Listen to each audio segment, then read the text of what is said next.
Một kẻ nổi tiếng lạnh lùng, lý trí đến mức tàn nhẫn như Hàn Lão Ma, vì sao lại có lúc bộc phát sát cơ ngút trời, sẵn sàng đơn thương độc mã huyết tẩy tông môn, đối đầu với tất cả những thế lực khổng lồ nhất giới tu tiên? Câu trả lời chỉ nằm ở 3 chữ: Nam Cung Uyển. Trong video trước của review 5 phút Pro, chúng ta cũng đã biết tứ trưởng lão của Âm La Tông vì thèm muốn kim lôi trúc phi kiếm của Hàn Lập lại không dám đối đầu trực diện, bèn ngấm ngầm ra tay ám hại Nam Cung Uyển. Nhân lúc nàng ra ngoài thu thập Nguyệt Hoa tinh lộ, đã cho người đột ngột tập kích, dùng bí truyền chú thuật hiểm độc nhất tông môn là phong hồn chú, đánh thẳng vào hồn phách của nàng. Chúng phải tà chú này, hồn phách nạn nhân sẽ tiêu tán dần mòn. Cuối cùng chỉ còn là một cái xác không hồn, mà cách giải duy nhất thế gian chỉ có tông chủ và đại trưởng lão Âm La Tông biết được. Trước hiểm cảnh, Nam Cung Uyển không hề hoảng sợ, nàng quyết đoán ngay tại chỗ, vận dụng sát nữ thiên nhạc quyết tự sáng tạo, kết hợp với đặc tính luân hồi của tố nữ luân hồi công, tự đóng băng bản thân vào trong vạn niên huyền băng để cưỡng ép kéo dài thời gian chú thuật bộc phát. Trước khi hoàn toàn bị đóng băng, nàng kịp lưu lại ngọc giản giải thích đầu đuôi sự việc, rồi nhắm mắt chìm vào giấc ngủ sâu kéo dài hơn 100 năm. Ngày Hàn Lập trở về, nhìn thấy Nam Cung Uyển bị phong ấn trong huyền băng, biến trở lại thành hình dáng nữ đồng, vị Hàn Lão Ma vốn nổi tiếng điềm tĩnh và lý trí ấy, lần đầu tiên bộc phát uy áp ngút trời trước mặt mọi người. Âm La Tông, hắn nghiến răng gằn từng chữ: tốt lắm. Sau đó, hắn dùng hành động thực tế để chứng minh cho cả thiên hạ thấy thế nào là nổi giận vì Hồng Nhan. Không lâu sau, Hàn Lập đơn thương độc mã xông vào Thiên Trụ Sơn, dùng đại canh kiếm trận mới luyện thành tiêu diệt nguyên anh của tứ trưởng lão Âm La Tông, tiến hành su hồn ép hỏi ra phương pháp giải chú. Tại đại bản doanh Âm La Tông ở Đại Tấn, để tranh thủ thời gian, hắn chấp nhận dấn thân vào trụy ma cốc hung hiểm, vượt qua các vết nứt không gian và cấm chế thượng cổ để săn tìm yêu thú cấp 7 hỏa thiền, lấy nội đan tạm thời trấn áp chú thuật trong vòng 100 năm. Chưa dừng lại ở đó, hắn mạo hiểm vượt biên sang nước Đại Tấn, nơi cường giả như mây, vừa phải tự hóa giải sát khí của bản thân, vừa phải bày mưu tính kế đối phó với thế lực khổng lồ Âm La Tông. Hắn bị cuốn vào cục diện hiểm nghèo tại Côn Ngô Sơn, dây dưa giữa các lão quái nguyên anh hậu kỳ, hóa hình đại yêu và tàn hồn cổ ma. Trải qua vài lần cận kề sinh tử, cuối cùng hắn mới tìm được manh mối giải chú triệt để. Hắn thiết kế phục kích tiêu diệt đại trưởng lão Âm La Tông, su hồn lấy được toàn bộ bí pháp giải chú cùng danh sách tài nguyên cần thiết. Tiếp đó, hắn lại lặn lội đến tận Tiểu Cực Cung ở Bắc Minh Băng Hải, cướp đoạt vạn niên huyền băng hoa ngay trước miệng cọp trên địa bàn của Băng Phượng Yêu Vương, từ đó luyện thành huyền băng đan, dược vật cốt lõi để giải chú.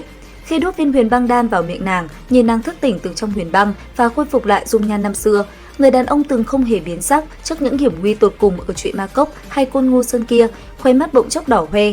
Còn Nam Cung Uyển, trong suốt một thế kỷ bị băng phong, nhờ kiên cường chống chọi với chú thuật mà vô tình biến họa thành phúc, một hơi đột phá đến nguyên anh trung kỳ. Gặp lại nhau, hết thảy đều trở nên thừa thãi, một cái ôm thật chặt lúc này quý giá hơn vạn lời nói. Hàn Lập dùng 100 năm bôn ba, trải qua vô số lần sinh tử để chứng minh nàng có vị trí độc nhất vô nhị trong lòng hắn.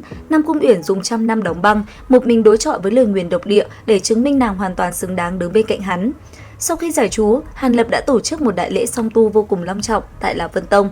Lúc này, hắn đã không còn là một tu sĩ nguyên anh bình thường nữa. Trận chiến sinh tử ở Côn Ngô Sơn cùng chiến tích một mình đẩy lùi đại quân Mộ Lan ở Thiên Nam đã khiến hắn được tôn sùng là đệ nhất tu sĩ Thiên Nam, thực lực vượt xa những cường giả kỳ cựu như Ngụy Võ Nhai. Đại lễ song tu của họ trở thành sự kiện nghìn năm chưa từng có tại nơi đây. Các lão tổ nguyên anh tề tựu đông đủ, lễ vật chất cao như núi. Nam Cung Khuyết năm xưa từng ép sư muội gả chồng, giờ đây cũng không thể không dâng lên trọng lễ, cúi đầu lấy lòng. Trong buổi lễ, Nam Cung Uyển diện một bộ y phục trắng muốt, kề vai đứng cạnh Hàn Lập, phía dưới là vạn người cung kính ngước nhìn, tiếng reo hò náo nhiệt vang dội khắp đất trời. Nhưng trong mắt nàng lúc này chỉ có duy nhất bóng hình người đàn ông bên cạnh. Từ giây phút này, nàng không còn là Nam Cung trưởng lão của Yểm Nguyệt Tông, không còn là công cụ hay phụ thuộc vào bất kỳ thế lực nào nữa. Nàng là đạo lữ của Hàn Lập, là người bạn đời bình đẳng kề vai sát cánh cùng hắn trên con đường tầm cầu đại đạo. Sau đại điển, họ trải qua hơn 200 năm bình yên tại Lạc Vân Tông, thỉnh thoảng cùng nhau xuất quan ngao du sơn thủy, lúc lại bế quan tu luyện. Đây chính là trạng thái lý tưởng nhất của một cặp đạo lữ tu tiên, tự mình nỗ lực leo lên và hẹn gặp nhau ở trên đỉnh vinh quang. Sau khi tiến giai hóa thần, đối mặt với tình cảnh tài nguyên ở nhân giới cạn kiệt, Hàn Lập quyết định mạo hiểm vượt biên bay lên linh giới. Con đường này vô cùng hung hiểm, cửu tử nhất sinh, Hàn Lập không mang nàng đi cùng, cũng không để lại Trưởng Thiên Bình hay Hư Thiên Đình cùng những nghịch thiên bảo vật khác cho nàng. Rất nhiều người không hiểu được quyết định này, nhưng Nam Cung Uyển thì hiểu. Vượt biên qua các điểm nút không gian, nếu mang thêm một người thì rủi ro sẽ tăng lên gấp bội, tỷ lệ cả hai cùng gặp nạn lớn hơn nhiều so với việc một người sống sót. Hàn Lập mang đi phần lớn tài nguyên là bởi hắn phải đối mặt với những ẩn số nguy hiểm nhất, cần sự bảo hộ lớn nhất. Còn thứ hắn để lại cho nàng là lượng tài nguyên đủ để hỗ trợ nàng tu luyện đến hóa thần kỳ và thực hiện nhiều lần thử nghiệm vượt biên khác. Có thể nói Hàn Lão Ma chưa bao giờ xem Uyển Nhi là một kẻ yếu đuối cần được bảo bọc, mà luôn coi nàng là một cường giả có đủ tư cách và năng lực tự mình phi thăng.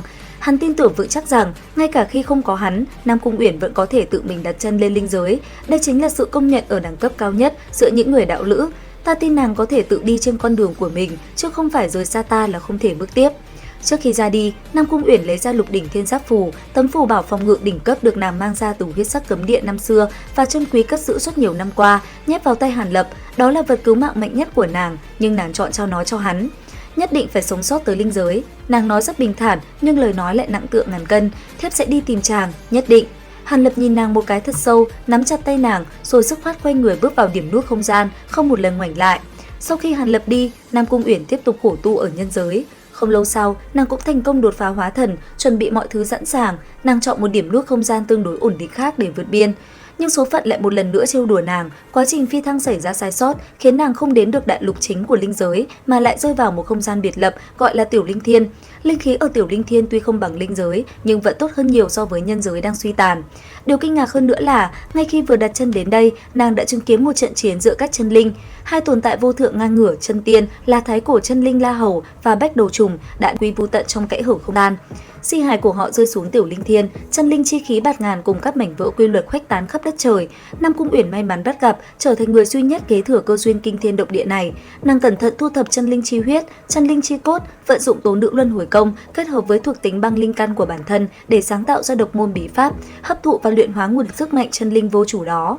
Nhờ vào nghịch thiên tạo hóa ấy, tu vi của nàng ở vùng đất nhỏ bé này tăng tiến một cách thần tốc. Khoảng 3.000 năm, nàng từ hóa thần sơ kỳ đột phá một mạch lên luyện hư kỳ, thêm 5.000 năm nữa, từ luyện hư kỳ bước vào hợp thể sơ kỳ, lại thêm 8.000 năm từ hợp thể sơ kỳ tiến thẳng tới hợp thể hậu kỳ đỉnh phong. Trong khoảng thời gian này, nàng nhận nuôi một cô bé mồ côi cả cha lẫn mẹ, sở hữu âm linh căn tên là Chu Quả Nhi, truyền dạy cho cô bé bộ tố nữ luân hồi công, bản cải tiến và yêu thương Quả Nhi như con đẻ.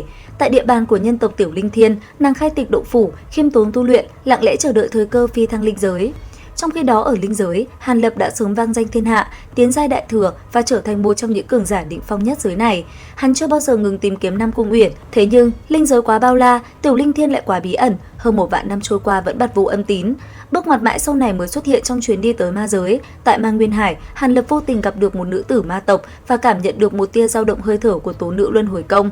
Men theo manh mối này, hắn tìm thấy Chu Quả Nhi, từ đó biết được tung tích của Nam Cung Uyển và tọa độ không gian của Tiểu Linh Thiên. Tại linh giới thời điểm này, Hàn Lập đã là đệ nhất đại thừa, thực lực sánh ngang chân tiên. Hắn dùng đại pháp lực vô thượng, cưỡng ép phá vỡ vách ngăn không gian, giáng lâm xuống Tiểu Linh Thiên. Nhìn thấy bóng hình mặc y phục trắng vẫn như xưa, dung nhan không đổi, quanh thân tỏa ra khí tức hợp thể hậu kỳ đỉnh phong kia, gương mặt lạnh lùng như băng vạn năm của Hàn Lập cuối cùng cũng tan chảy, hiện lên một nụ cười nhẹ nhõm và tràn ngập sự dịu dàng sâu sắc. "Uyển Nhi, ta tới đón nàng đây." Trải qua vạn năm cách biệt với vô vàn sóng gió định mệnh, cuối cùng hai người cũng tìm lại được nhau giữa trời đông tuyết trắng của Tiểu Linh Thiên. Đó là cái kết không thể viên mãn hơn cho hành trình dài dằng dặc ở nhân gian và linh giới. Thế nhưng, liệu tiên giới phía trước có thực sự là bến đỗ bình yên cho cả hai hay không? Theo dõi kênh YouTube Review 5 phút Pro để biết thêm chi tiết ở tập tiếp theo các bạn nhé. Video đến đây là hết. Xin chào và hẹn gặp lại!